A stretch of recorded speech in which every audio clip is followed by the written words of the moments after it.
Cut பண்ணுறது அப்படிங்கிறத பார்க்க போகிறோம்.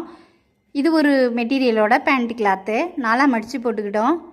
இன்னொரு கிளாத் வந்து ப்ளூ கலர், அதையும் ரெண்டையுமே நம்ம இப்போ வந்து கட் பண்ண போகிறோம். இதையும் அதே மாதிரி 4ஆக ஃபோல்டு பண்ணி போட்டாச்சு. இதுக்கு வந்து நான் அளவு பேண்ட் வந்து இல்லை, அளவு எடுத்து தான் நான் வந்து கட் பண்ணுறேன். பாருங்கள், 30 இன்ச்சஸ் கீழேருந்து அதோட ஹைட் வச்சுட்டு நம்ம வந்து ஒரு மார்க் பண்ணிக்கிறோம். நெக்ஸ்ட் வந்து அந்த சைடில் வந்து 8 இன்ச்சஸ் வைக்கிறோம். கீழே கால் ரவுண்டு வந்து 11 இன்ச் வைக்கிறேன்.